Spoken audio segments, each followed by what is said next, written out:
Bom, gente, nossa gravação aqui iniciada, vamos começar a nossa aula.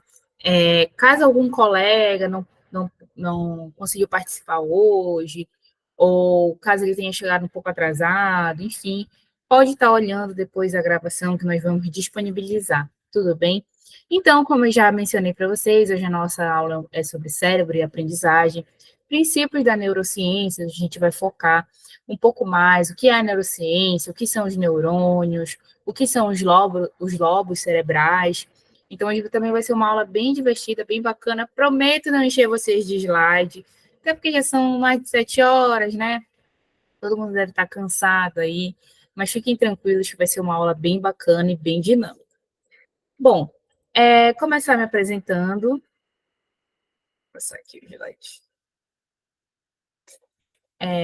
Eu sou a Júlia Gel, sou mestranda do programa de pós-graduação PPGCM de Educação Matemática e Científica lá da UFPA. Também sou licenciada em Ciências, Matemática e Linguagens pela UFPA e faço parte do time da área de Educação Inclusiva da Intercelery. Faço parte do time pedagógico, mais especificamente da área de Educação Inclusiva. Eu acho que eu relembro aqui alguns rostos, eu não sei se a maioria já me conhece, das outras aulas que nós tivemos lá no primeiro semestre, mas eu estou lembrando de alguns rostinhos aqui. E hoje eu que vou estar aqui com vocês, ministrando essa aula, passando um pouco de conhecimento. Se vocês também quiserem compartilhar alguma coisa comigo, fiquem totalmente à vontade, tá bom? Para a gente fazer assim, uma aula extremamente proveitosa.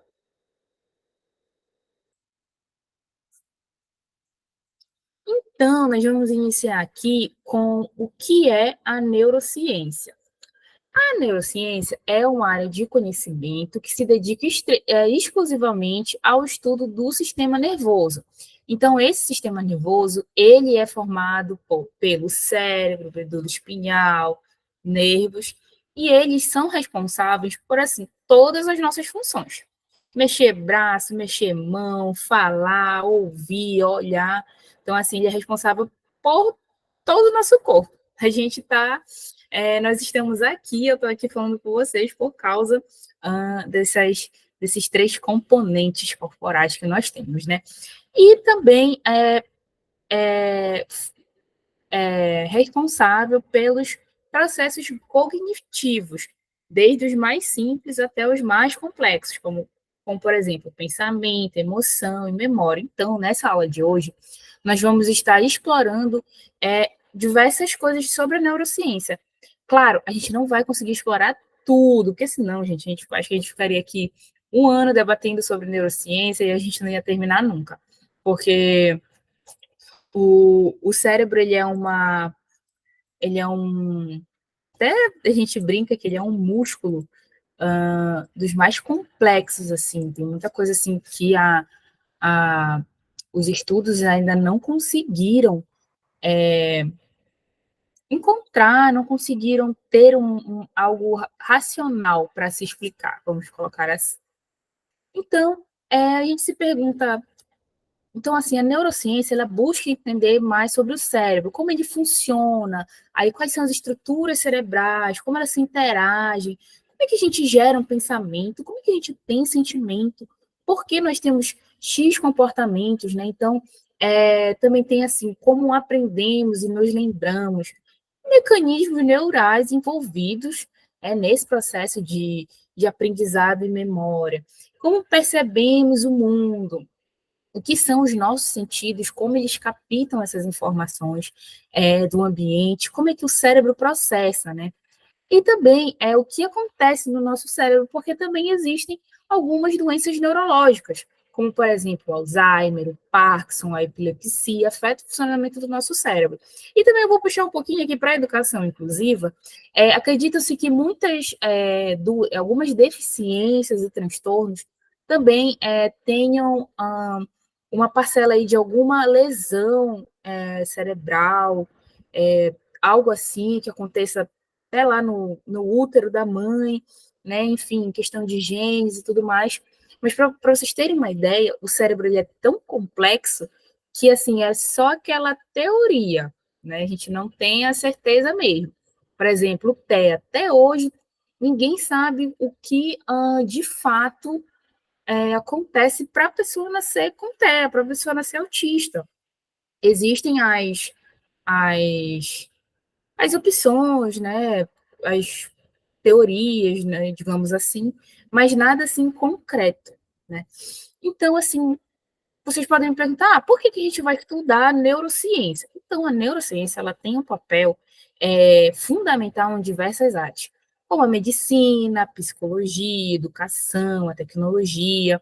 Por exemplo, a medicina que desenvolve tratamentos, né, para doenças neurológicas e psiquiátricas, na psicologia, que a gente consegue compreender melhor os processos mentais e comportamentais, certo?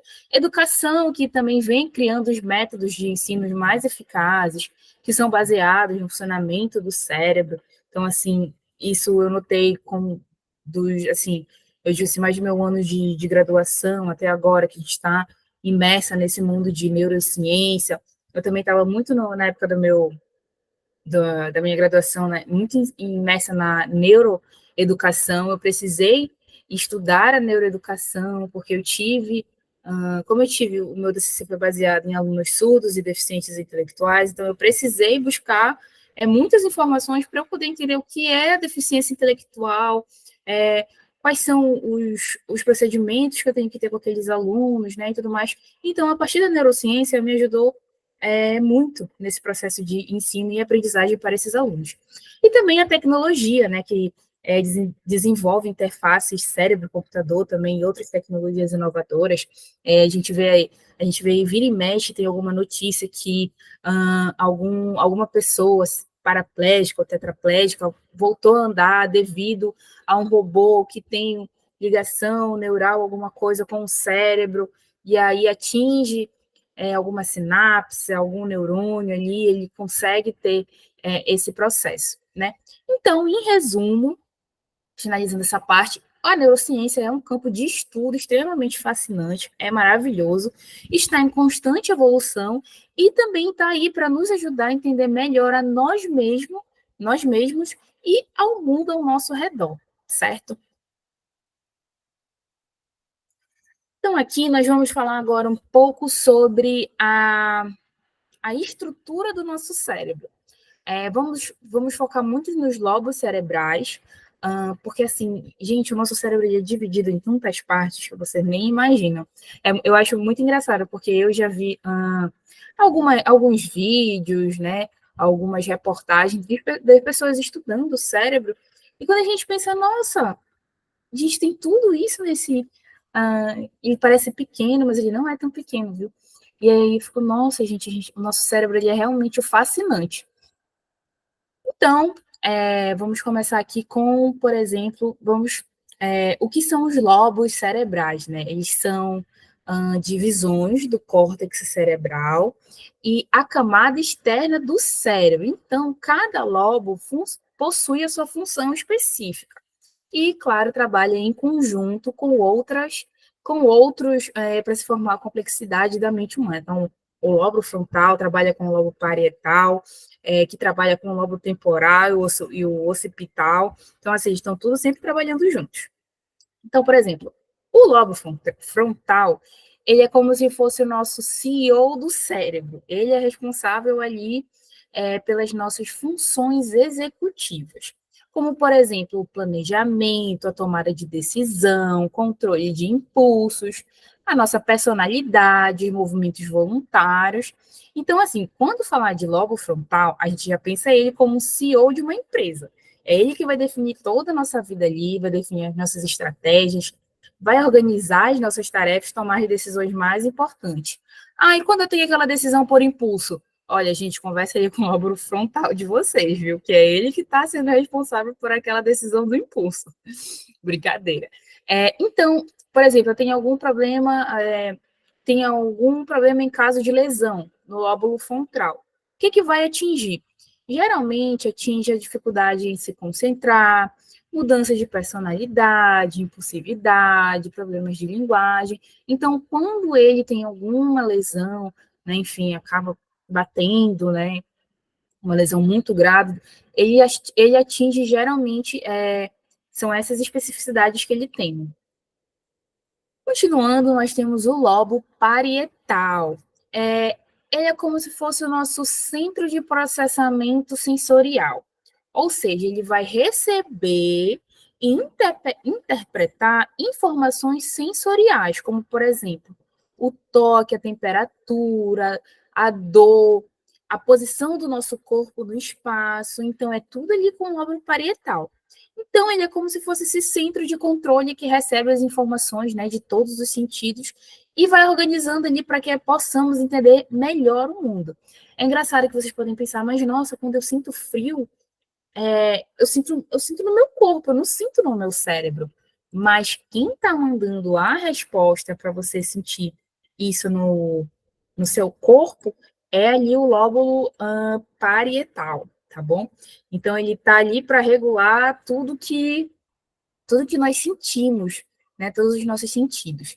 E quando eu tenho algum problema de caso de lesão nele, o que atinge? Então, assim, existe a dificuldade em se concentrar, existe a dificuldade em localizar objetos no espaço, problemas com a escrita, dificuldade na matemática, a negligência espacial. Só aceitar uma pessoa aqui, gente. Acho que já entrou.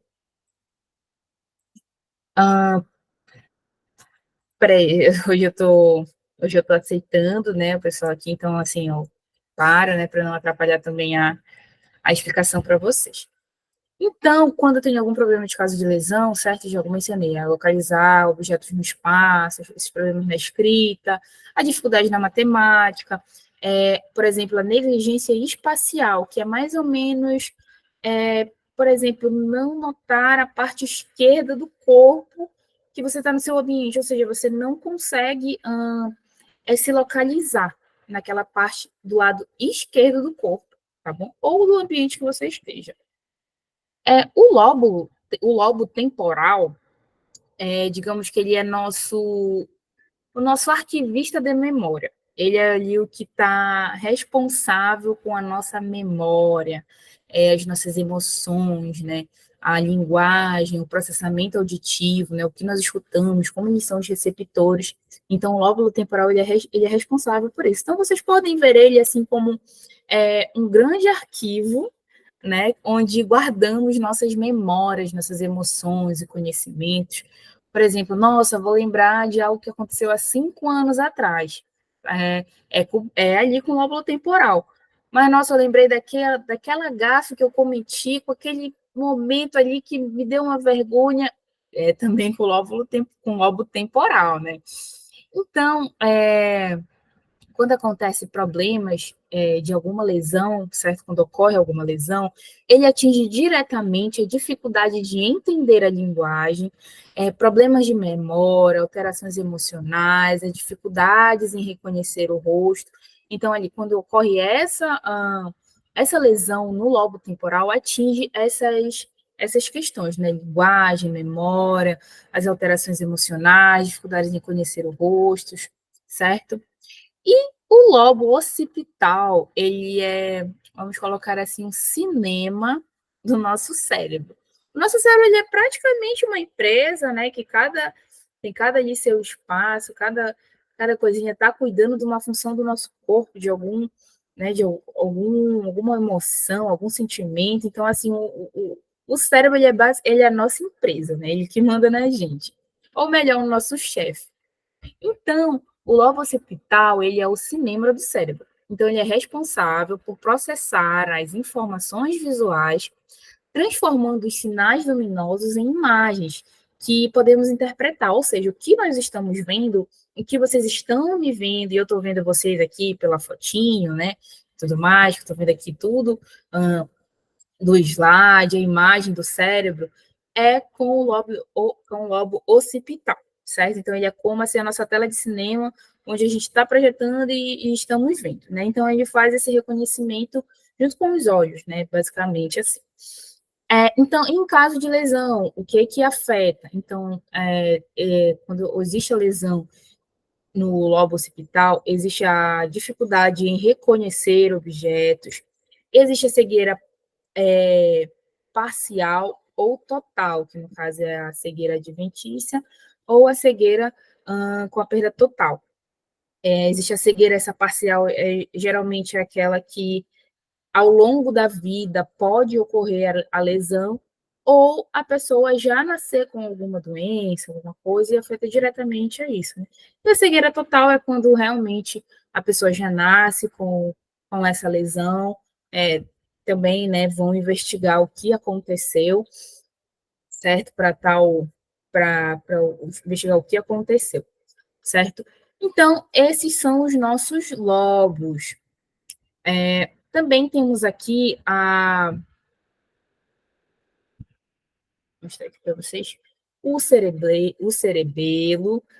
o tronco encefálico e o sistema límbico, que eles também fazem parte, né, do nosso cérebro, né, dessa nossa estrutura cerebral, digamos assim.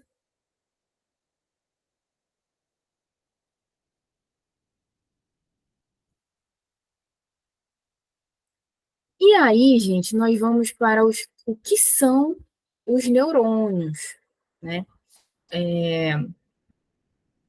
Dar uma breve explicação aqui, né? Porque também ainda tem muita coisa, mas assim, a gente sempre vai estar priorizando assim o máximo que a gente puder, o máximo que a gente puder investigar nessa área que é a neurociência.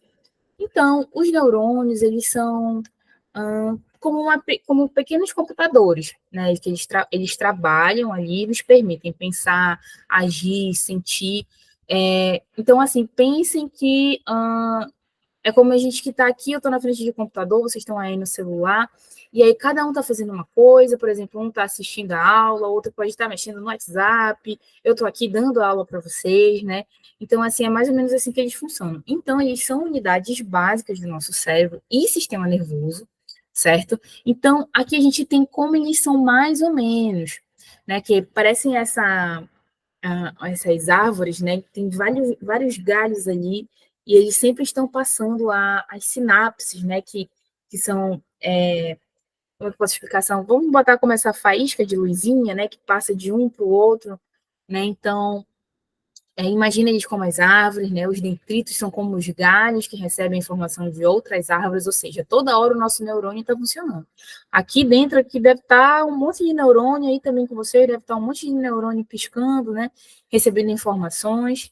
Então, o tronco do neurônio é onde a informação é processada, e o axônio é como o caule daquela árvore, que envia informação para outras árvores. Então, essas conexões entre os neurônios formam essas redes complexas, certo? Que são as bases de tudo que fazemos, tudo que pensamos, das nossas atitudes, da nossa forma de viver, vamos colocar assim. E aí nós entramos, por que o mapeamento cerebral é importante? Alguém já fez um mapeamento cerebral? Eu queria que vocês me respondessem rapidamente aqui no chat. Bora ver se vocês vão estar interagindo, se está todo mundo ligado aqui comigo.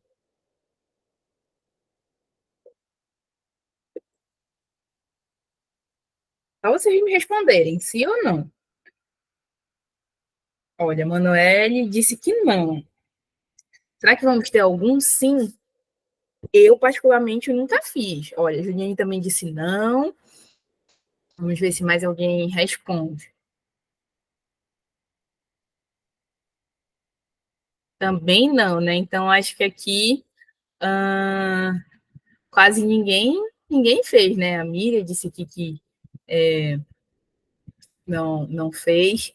Então, assim, gente, por que qual a importância do mapeamento cerebral? O mapeamento cerebral ele também é conhecido como eletrocefalograma. Eu até coloquei aqui que era para não esquecer, para falar com bastante calma para vocês, porque falar rápido ele não. Olha, o Alan já fez, depois o Alan pode até compartilhar como foi essa experiência, né, Alan, se quiser, claro. Bom, então, o mapeamento, né, ele é um exame que utiliza tecnologia para criar um mapa onde vai ver o que está rolando ali com o seu cérebro, né? Então, qual a atividade elétrica do cérebro? Então, é uma ferramenta que tem se mostrado cada vez mais importante para o diagnóstico, né, e acompanhamento de diversas condições neurológicas. Então, por exemplo, dar um exemplo aqui rapidamente para vocês. Um aluno que está com suspeita de deficiência intelectual, ou um aluno que está com suspeita de TDAH, ou um aluno que está com suspeita de TEA, geralmente eles são encaminhados ao neurologista. É a primeira coisa que eles fazem, olha, vai no neurologista, procura, e ele já passa logo esse mapeamento cerebral, porque ele já vai lá identificar o que está acontecendo, né, e tudo mais. Não só para funções educacionais também, né, para a vida pessoal, né, caso tenha algum problema neurológico. Então, o gelzinho, né? Eu acho que todo mundo já utilizou esse gelzinho, que é aquele gelzinho geladinho, né? E aí, qual é a importância desse mapeamento cerebral? Coloquei alguns pontos aqui. O primeiro, que é o diagnóstico de doenças neurológicas, né? Então, é importante esse diagnóstico preciso. Por exemplo, o mapeamento cerebral ele vai permitir identificar com precisão as áreas do cérebro que estão com atividade anormal, certo? E o que iria auxiliar no diagnóstico de diversas doenças, por exemplo, que iria auxiliar na identificação de diversas doenças, como, por exemplo, epilepsia, tumores cerebrais, traumatismo, né? Alguma dificuldade, né? Alguma deficiência, enfim. Então, aí já vai ajudar naquele diagnóstico. Outro ponto é, por exemplo, acompanhar a evolução. Por exemplo, pessoas que tiveram alguma lesão, alguma paralisia cerebral, Olha, o Antônio já fez também. Olha, duas pessoas ali que eu já li aqui no chat que fizeram. Ó, depois eu quero saber como foi essa experiência de vocês, viu? E, por exemplo, a Tânia não fez. Então, olha, Tânia, estamos no mesmo time porque não fiz também. Olha, a professora Tatiane já fez também. Então, assim, tá meio mesclado aí, né? Um dia a gente vai marcar uma reunião só para vocês contarem como foi esse mapeamento cerebral de vocês, para a gente dar mais ênfase aqui, né, nessa nossa aula da neurociência. Bom, então, voltando, né? Então, assim, esse acompanhamento, né, de evolução, certo? Também ajuda nessa. O mapeamento cerebral também ajuda nisso, porque, por exemplo, uma pessoa que sofreu uma lesão no cérebro, e aí, por alguma questão, ficou paraplégica. Então, ela vai fazendo esse mapeamento para ver como ela está evoluindo, em que muitas vezes, como também a nossa medicina está muito avançada, claro, falta muita coisa, né? Mas como ela está sendo evoluída gradativamente, né? Então, ele já acompanha, já pode, assim, por exemplo, nossa, estou vendo aqui que esse paciente está melhorando. Eu estou vendo que, por exemplo, o paciente que o aluno está melhorando nesse caso aqui, né? Então, assim, já ajuda também a ter aquele desenvolvimento nos tratamentos, né? Então, por exemplo, se ele está melhorando aqui, então vamos mudar o tratamento, quer dizer que ele está evoluindo. Né? Então, com base nos resultados desse mapeamento, é possível também personalizar o tratamento para cada paciente, né? Então, vai aumentar as chances de sucesso, né? Hoje, eu acho que nós temos um exemplo que, não sei se todo mundo acompanhou as Olimpíadas, mas tinha eu esqueci o nome, acho que o nome dela é Laís, em 2017, 2018, também não vou lembrar o ano, ela sofreu um acidente e ficou tetraplégica, se eu não me engano. E aí, com o tempo, fazendo os tratamentos eficazes, né, então, mas, se não me engano, ela tem um movimento da mão bem assim, leve, algo assim, mas ela tem ali, ela conseguiu, né, evoluindo com a questão do tratamento. Então, assim, se vocês virem que alguém está tendo essa evolução, é graças também ao mapeamento cerebral, né?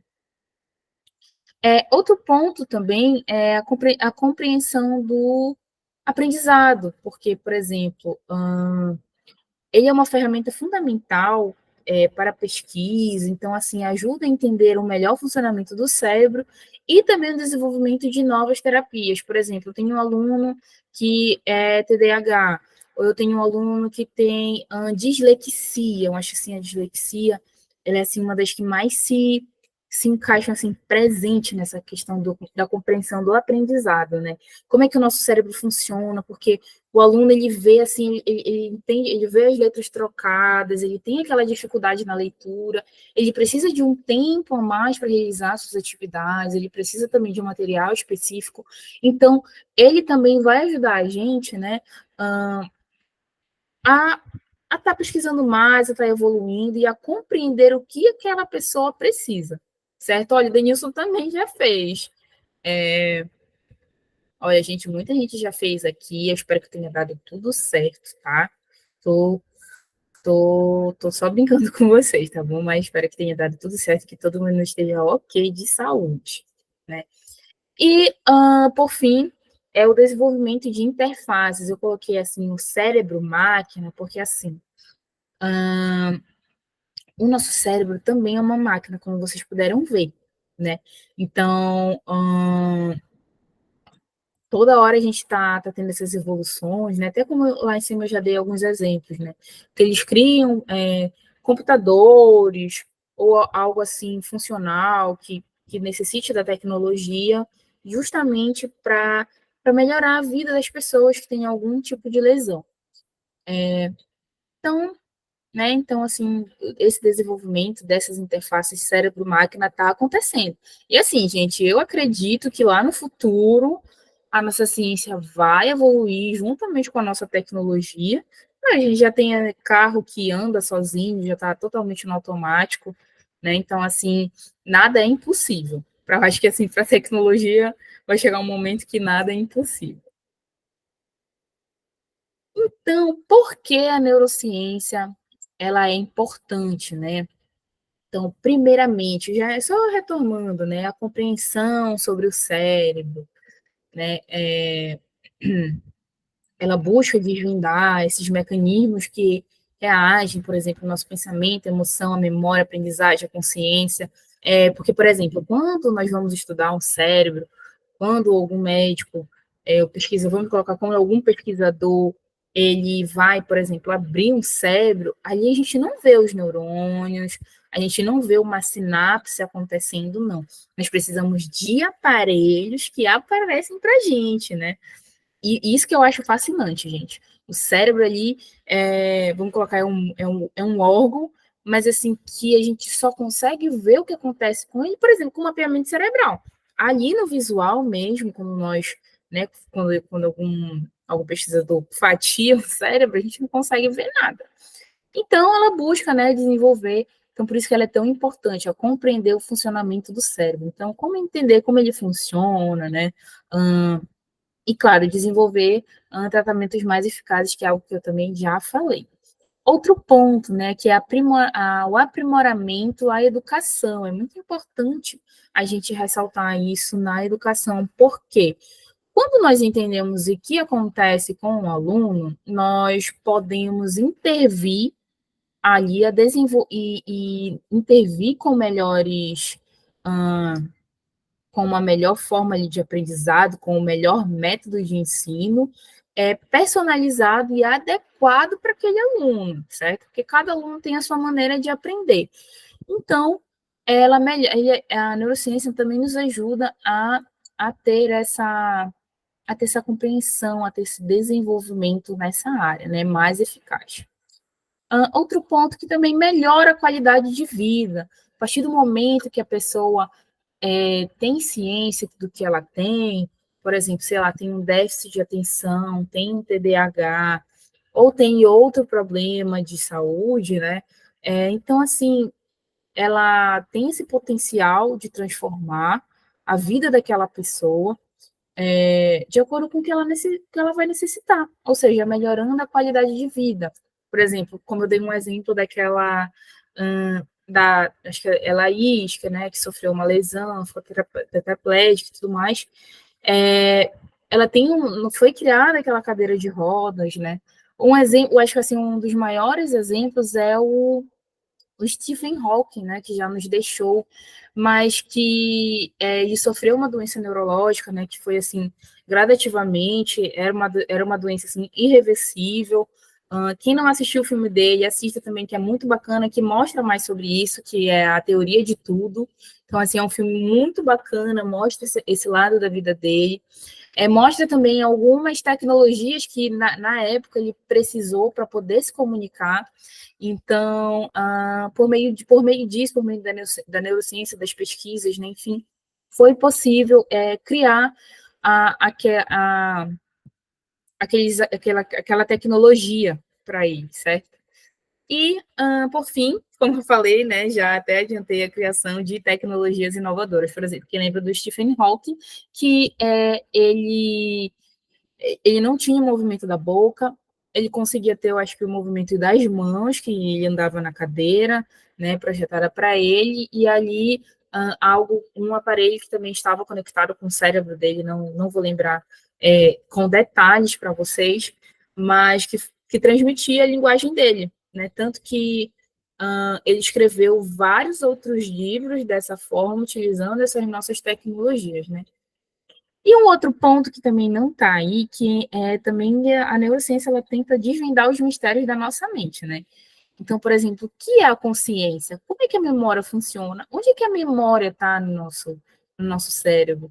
Por que às vezes a gente fica repetindo coisas, certo? Porque às vezes o que a gente repete, assim, o que a gente tem na nossa cabeça, porque, sei lá, acaba doendo na gente, né? Aquela emoção, certo? Eu não sei se aqui alguém faz academia, mas, por exemplo, quando eu estou lá na academia treinando, a primeira coisa que o meu professor fala é que meu músculo começa a doer. Ele fala assim, isso é imaginação tua, isso é o teu cérebro te enganando. Como tu já está chegando perto do número, então assim, nem vai. Então, às vezes ele fala que o nosso... E outra, gente, o nosso cérebro pega peça na gente, viu? Então, assim, ele nos ajuda, mas de vez em quando ele está pregando aí umas peças na gente, quer enganar, né? Então, assim, ele fala, olha, não conta. Então, às vezes ele vai lá, me dá mais um estímulo, pronto, parou de doer. Então, eu acho que era tudo algo da minha cabeça, né? Vamos colocar assim. Então, vocês já ouviram, coloquem aqui no chat, se possível, sim ou não, que o cérebro é como um músculo. Eu já falei aqui, mas não tá valendo o que eu falei. Eu quero saber se antes de eu falar aqui, vocês já falaram, não, o cérebro é como um músculo. Toda hora ele precisa estar sendo exercitado. Vocês já escutaram isso? Ou vocês também já falaram para os alunos, né, em conversas e tal? Me digam aí com sim ou não, por favor.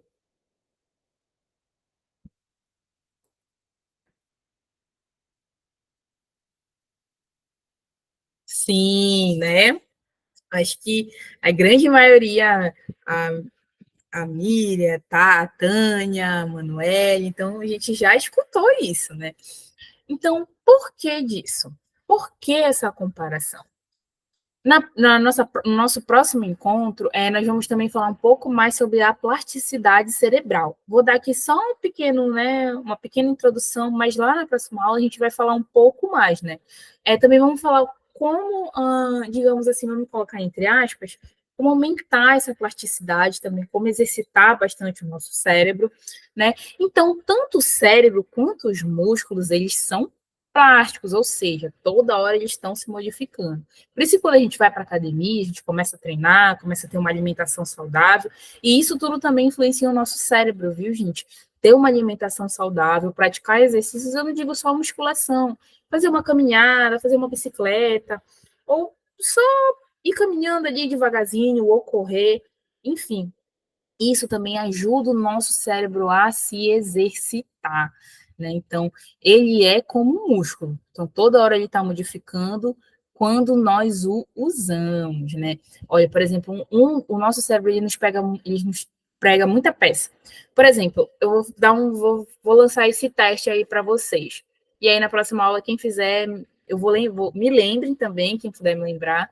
E eu também vou ver com vocês, né? Vou perguntar. Todo dia a gente faz o mesmo caminho. Por exemplo, todo dia eu faço o mesmo caminho para ir para a Interseller. Todo dia. Pego meu Uber, chamam, eles seguem o mesmo caminho. Mas, por exemplo, você que vai de carro ou pegou um ônibus diferente, alguma coisa assim, o nosso cérebro ele já vive no automático. Então, ele está ali naquele automático e tudo mais. Quando você sai desse automático, automaticamente ele já fica, opa, tem alguma coisa errada aí. Aí uma coisa não dá certo, eu esqueci por onde vai, eu não sei qual é esse caminho. Não já aconteceu com vocês de viver no automático, quando assim, vocês trocaram algum caminho, trocaram ali qualquer coisa para o nosso cérebro, ele já nos já teve aquele enganozinho ali, já fala, opa, aí pronto, começou a dar errado, peguei um trânsito, não consegui chegar a tempo, não era esse caminho, enfim. E isso, gente, vai muito desse exercício, né? Então, de vez em quando, mudem aí a rotina de vocês, exercitem o cérebro de vocês, porque a gente precisa se manter forte e saudável, né? Então, o cérebro ele também se beneficia da estimulação mental. É algo que eu gosto muito de fazer, e principalmente foi na época da pandemia, que eu estava assim, muito em tela, e aí eu fiquei assim, teve um momento que eu falei, opa, vou ter que dar um tempo, né? Eu já não queria mais pegar em lápis, eu tava só em computador, só trabalhando por ele, eu falei, a gente também vai falar um pouco mais sobre algumas pessoas que aprendem mais, por exemplo, eu consigo aprender mais escrevendo. Eu já não conseguia mais escrever, a minha letra ficou feia, enfim, gente, eu não estava exercitando, não estava tendo aquele exercício mental, né? Então, eu voltei a ter esse exercício. Algo que eu recomendo muito também é caça-palavra. Sabe aqueles livrinhos de caça-palavra, tem sudoku, né? Enfim, isso também a gente vai falar na próxima aula, que eu também já estou dando spoiler para vocês, que eu não poderia nem estar dando, né? Então, outro ponto fundamental para o nosso cérebro é o descanso. Aí vocês podem me falar, Júlia, mas não dá. A gente tem que descansar. O descanso, ele é fundamental para a nossa vida. É qualidade de saúde. Um bom tempo de sono, principalmente de sono, ele assim, quem nunca tirou, ele não renova, né? Quem nunca chegou assim muito cansado, né? Enfim, e acabou tirando assim uns 10, 15 minutos de um cochilo. Quando vê assim, acordou renovado, gente, o descanso para o nosso cérebro é fundamental, porque é ali naquele momento que ele vai estar se recuperando, né? E então, assim, acontece ali a mudança, descansou, então tudo que a gente ocorreu na atividade, certo? O nosso cérebro descansou. Então, já entenderam, né? A gente pôde compreender um pouco mais o porquê acontece essa comparação com o músculo, né? Então, assim, quando perguntarem para vocês, o cérebro é um músculo, vocês já lembrem aqui desses três pontinhos aqui, já explica, já deem aquela aula de por que o nosso cérebro ele é um músculo e por que ele precisa também estar sendo exercitado. E agora eu vou exercitar o cérebro com vocês, né? Vamos ver se está todo mundo acordado aí. Vou lançar um desafio. Hoje eu vou lá. Eu acredito que muitos já viram esse desafio na internet, mas eu falei, não, vou levar um desafio leve para eles, né? Só para a gente dar aquela espertada. Estamos numa aula de noite. Então, o desafio vai ser lançado aqui para vocês. Qual tanque vai encher primeiro? Eu vou dar 2 minutos para vocês. Quando encerrar os 2 minutos, ou vocês podem ligar o áudio, pode levantar a mão, ou podem colocando a resposta aqui no chat. E eu vou estar acompanhando aqui, tá bom? Então, aqui já vou reproduzir aqui. Já começou o tempo, 2 minutos para vocês resolverem qual tanque vai encher primeiro. E eu quero saber quem vai me dar a resposta correta.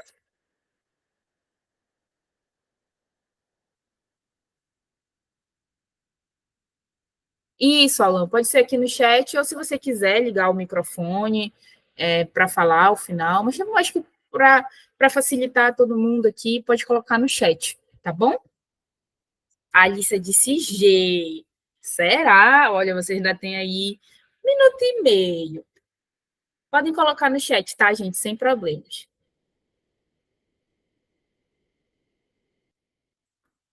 E eu também quero a, a resposta, viu, de por que vocês acham que seria AG, ou AD, ou AC. Eu quero também essa resposta.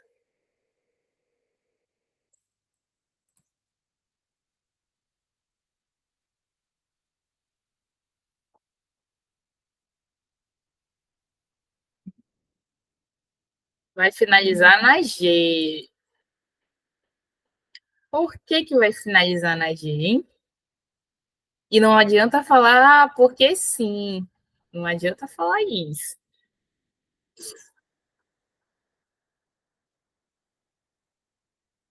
Menor caminho. A Alan disse que é o menor caminho. Quem?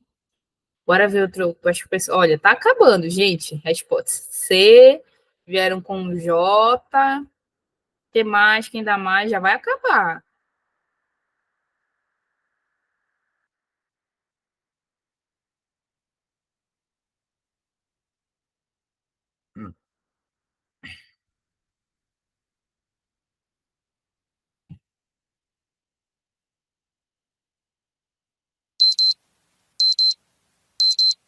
Gente, acabou. Oh, depende da vazão. Pronto, acabou. Já deu tempo. Acho que muita gente tomou um sustinho aí com o apito, né? Então, gente, vou dar uma olhada aqui para quem respondeu. Olha, fui conversando com alguns, né? A Alissa disse que a letra G, o Alana G, que é o menor caminho, a Tânia, a resposta C, a Miriam, o K de KKK, o Antônio botou. O KKK foi o desespero ali do momento, né? Que terminou, não, vamos de K para KKK. Eu não vi ninguém colocar aqui, ó. O Alan colocou depende da vazão. Eu não vi colocar ninguém D de Deus, né? Então, a Miriam colocou J. Gente, eu não sei, mas todo mundo errou, viu? Ninguém acertou, que eu não vi aqui nenhuma resposta. Mas ninguém acertou. Explicar brevemente para vocês. O primeiro tanque que vai encher é o F. Por quê? Tem a explicação, tá? Quando o A despejar a água para o B vai despejar água para o C, que vai despejar para o D e J. Ou seja, o D e o J vão receber ali a mesma praticamente quantidade de água, né? E aí o J vai derramar para o L, que vai derramar para o F e H ao mesmo tempo. Como o H está fechado, né? Então o tanque que vai encher primeiro é o F. Fez sentido para vocês? Me digam aí no chat. Me digam se fez sentido, se não, se vocês pensaram isso ou não. O que vocês me dizem?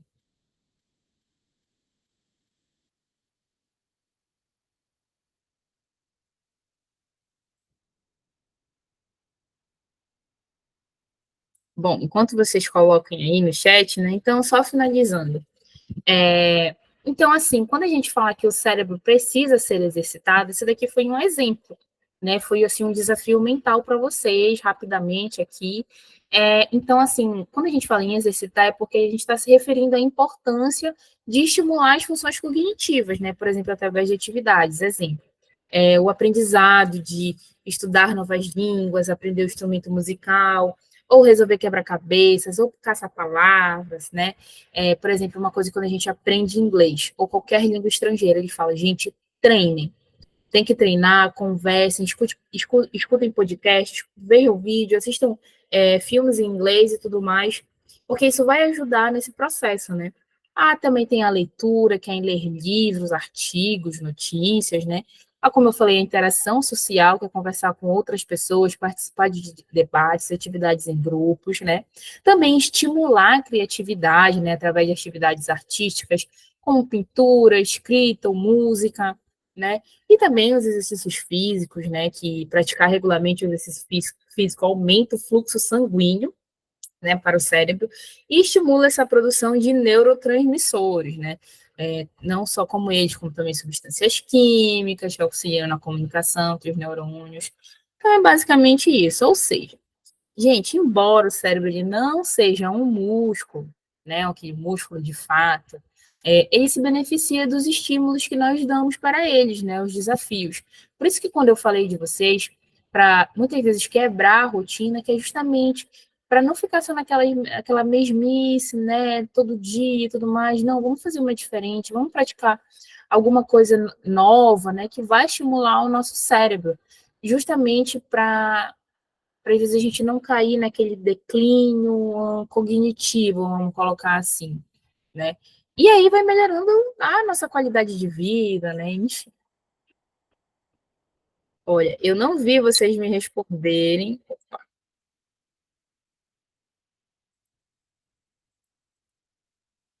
Eu não vi vocês me responderem aqui no chat. Dessa vez eu vou deixar passar.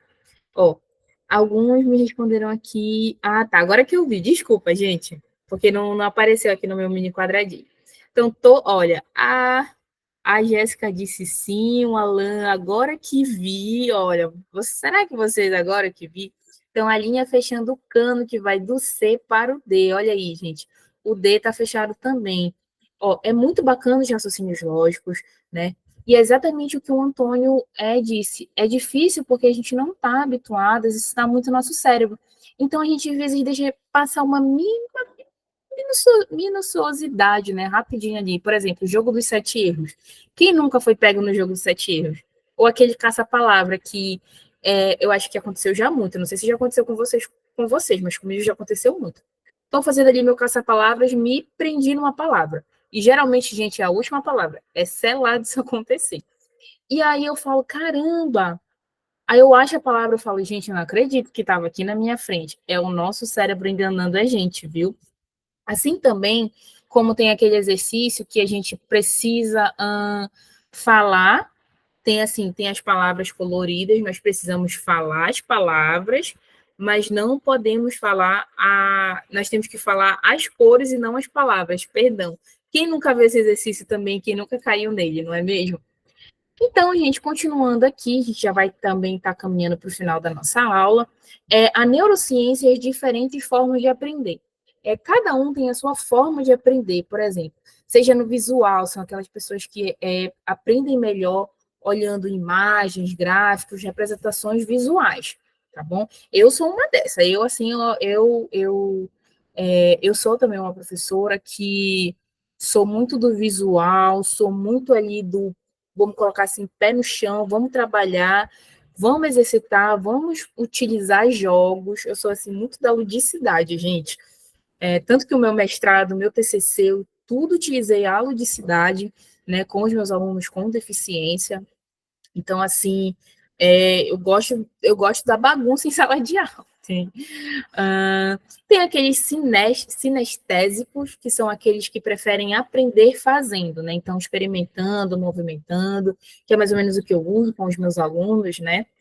Tem o linguístico, que são os indivíduos que têm aquela facilidade para usar a linguagem tanto escrita quanto falada. E olha, gente, me falem aí, qual desses 6 aqui vocês também se identificaram, viu? Também quero conhecer um pouquinho de vocês, assim.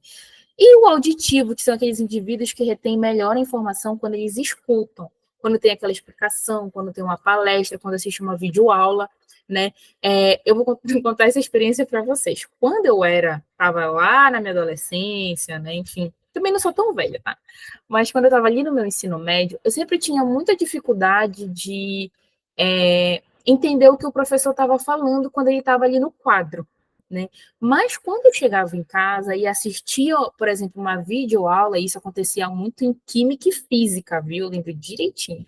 Química e física, quando eu assistia e o professor explicava na videoaula, eu falava, gente, era isso. E eu aprendi, porque eu estava ali escutando melhor, estava ali mais concentrada, não tinha muito barulho. Então, ó, já peguei o visual, já peguei o auditivo, e também eu sempre aprendi a fazer muito exercício, a fazer dos cálculos lá.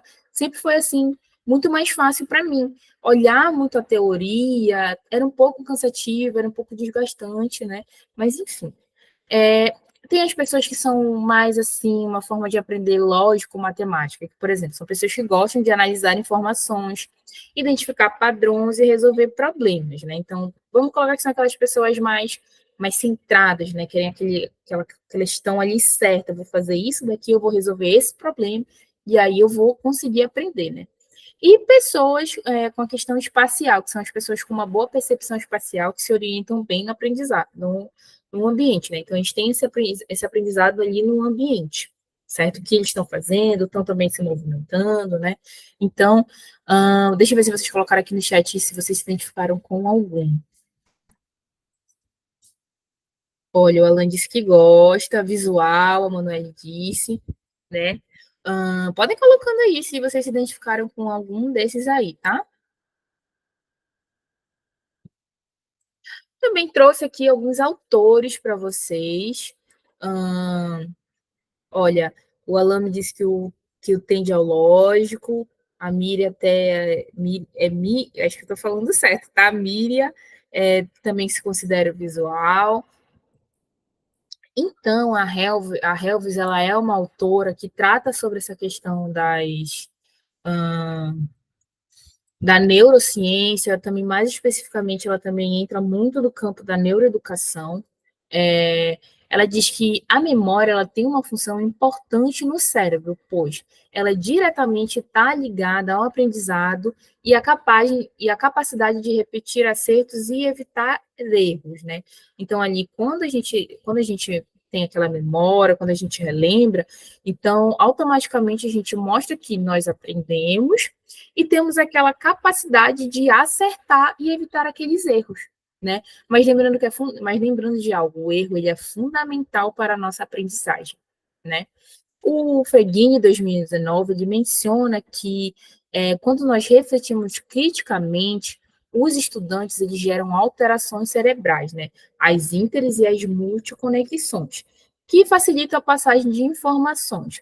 Em contexto de pouca atividade reflexiva, pelo contrário, essa passagem torna-se limitada, né? Então, assim, é importante refletir criticamente, porque também nós vamos estar influenciando os estudantes a não a também serem pessoas críticas, indivíduos críticos que vão estar ali debatendo, vão ter sua própria opinião, né? E não, por exemplo, com pouca atividade, que, pelo contrário, né? Quando a gente não tem essa troca de ideia, quando, por exemplo, a gente não tem essa interação, eu digo assim, usando o exemplo, né? Essa interação professor-aluno, aluno-professor. Então, essa passagem, né, dessas alterações cerebrais, elas vão se tornar limitadas, né? Então, vamos deixar a galera falar, vamos deixar a galera debater, que nós vamos estar criando futuros críticos, né? Futuras mentes críticas, certo? E o Bartoszewski, ele fala que os estímulos do ambiente levam os neurônios a formar novas sinapses. Então, a aprendizagem é um processo pelo qual o cérebro reage aos estímulos do ambiente, ativando aquelas sinapses, né, que são aquelas trocazinhas rapidinho, que são aquelas faísquinhas, né, que passa de neurônio para neurônio ali. Então, torna-se mais intenso. Então, é por isso muito importante a gente estar sempre estimulando o nosso cérebro, né, e também o nosso ambiente. Então, para que esses estímulos se tornem intensos e ajude aí durante o cotidiano, né, ao nosso desenvolvimento. Bom, também já estamos finalizando, tá, gente? Nós temos também os nossos neurotransmissores, que são, assim, a chave para a nossa comunicação cerebral, né? Então, eles são substâncias químicas que transmitem sinais entre os neurônios, né? Então, assim, a comunicação entre os neurônios, eles ocorrem também através das sinapses, que são a junção entre os dois neurônios, né? Quando acontece um impulso elétrico, chega ao final de um neurônio, ele estimula a liberação desses neurotransmissores, e esses neurotransmissores, através das sinapses, se ligam a receptores específicos no neurônio seguinte. Então, desencadeando uma nova resposta. É mais ou menos o que eu falei, já dá para compreender aí no GIFzinho, né? Então, o que está acontecendo aí são os neurotransmissores funcionando, tá bom? E caso tenha algum desequilíbrio, né, alguma lesão nos neurotransmissores, também podem estar relacionados a algumas doenças neurológicas. Então, os nossos principais neurotransmissores, né, e quais são as suas funções? Por exemplo, a dopamina, que é o neurotransmissor do prazer. Quando a gente come aquele chocolate, quando a gente come aquele açaí com peixe, né, açaí, farinha da bagulha e aquele peixe, estão ativando a nossa dopamina, não é? Tô falando isso aqui na hora do jantar. Então, eu particularmente para a gente, assim, às vezes eu falo assim, nossa, eu mereço um peixezinho com açaí, só para ficar feliz. Eu mereço aquela comidinha de noite, aquele sushi. Então, assim, estou ativando ali a minha dopamina, tá bom? Temos a serotonina, que é o neurotransmissor do humor, do sono, do apetite, da nossa temperatura corporal. Muita gente fala da serotonina apenas assim como um humor, né? Ah, eu preciso de serotonina. Quem nunca escutou isso até mesmo falou, né? Estou precisando de uma serotonina, vai ali, né? Ou depois de rir de alguma coisa e tudo mais, ficou muito feliz ali, falou assim, estou cheia de serotonina, né? Então, a noradrenalina, que é conhecida como hormônio do estresse, certo? Então, assim, tá não só como do estresse, mas a tensão, o foco, né, a luta, a fuga.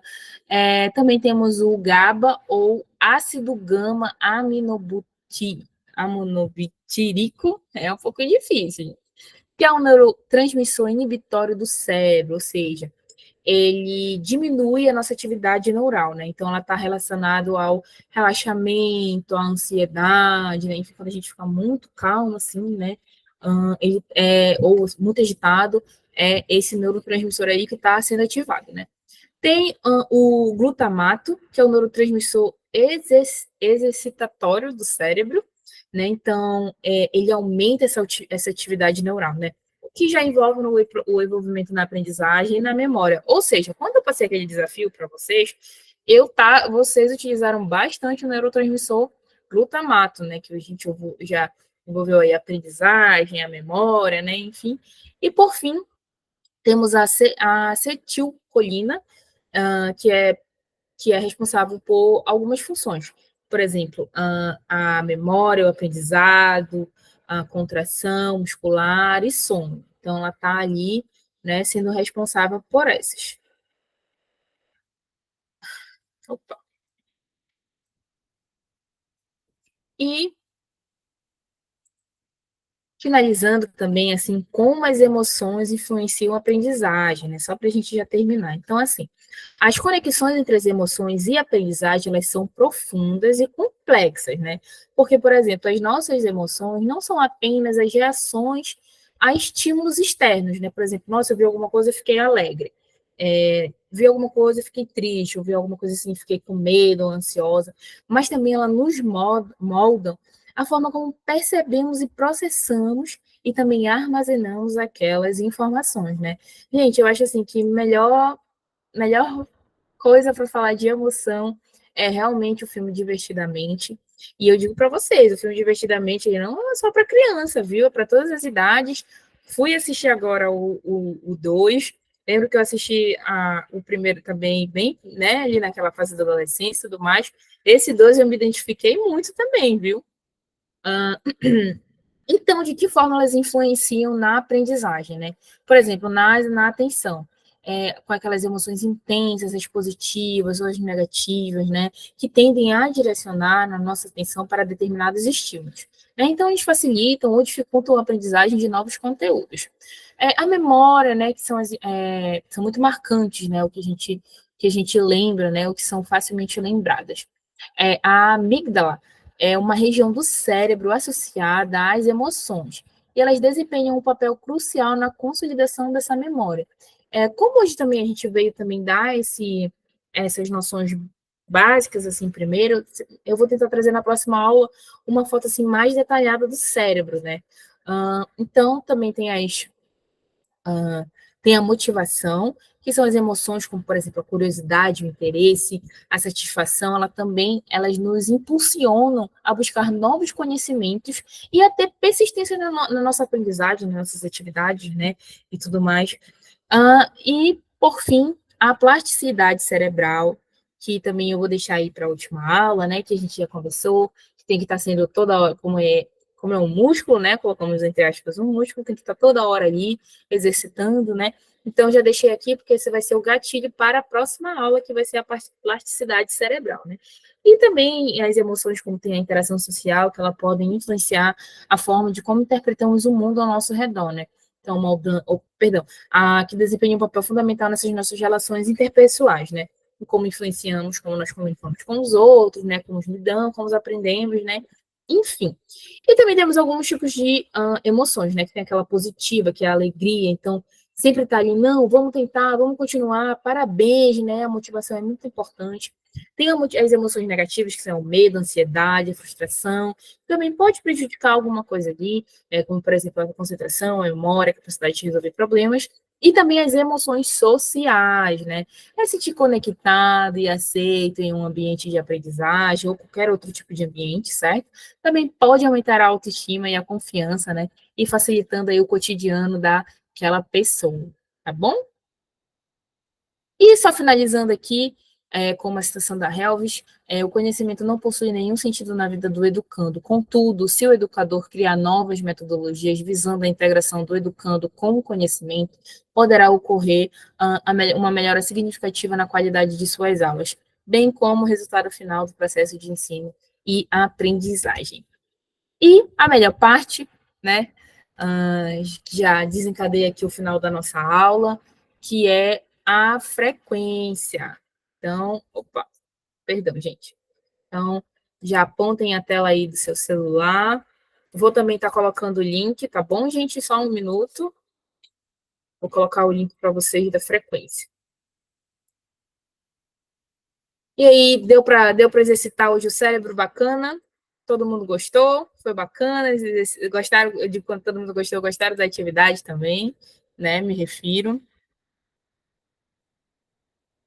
Mas eu vou deixar o tempinho para vocês assinarem a frequência, tá bom? Já coloco aqui no chat.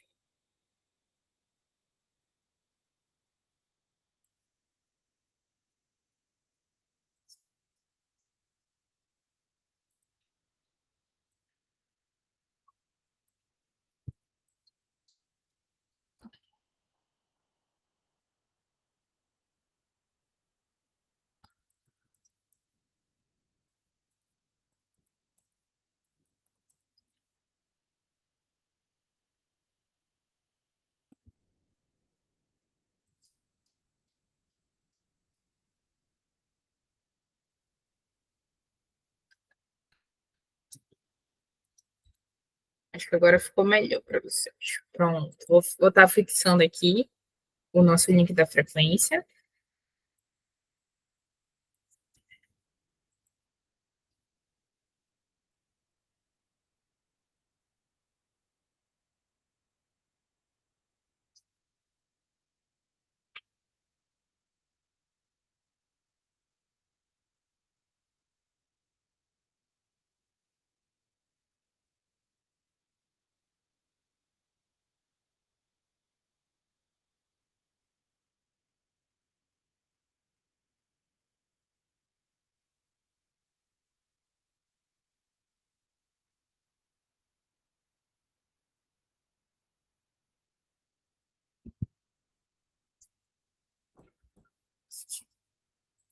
Gente, conseguiram assinar a frequência? Tudo certo?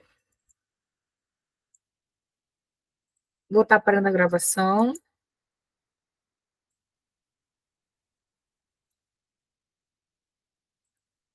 Bom, gente, vamos estar finalizando aqui a nossa aula, tá bom? Não posso deixar de dizer também para vocês nos seguirem, né, nas nossas redes sociais, né, @intercelery_oficial. Recentemente também batemos os nossos 10K, mas nos sigam lá nas nossas redes sociais para acompanharem mais as novidades de aulas, de dicas, né, que nossa rede social sempre está em constante, em constante constante postagem, né? Enfim, constante movimentação. Desde vocês vão ter sim, tá bom? Assim que gerar a gravação, vai estar a bolsista vai estar compartilhando com vocês, tá bom? Vou também dar aquele reforço, porque como a gravação demora um pouco, mas vocês têm sim acesso à gravação, tá bom? Lembro vocês também do nosso encontro de quinta-feira, viu? Quinta-feira a gente vai falar sobre mais plasticidade. Vou também trazer alguns exercícios, o que a gente pode também trabalhar, né, em sala de aula. E é isso, gente. Tá, deixa eu parar aqui a gravação. Queria agradecer vocês, tá bom? Uh, eu espero que tenha assim, tido assim, várias aprendizagens para vocês, né? Para mim, assim, também foi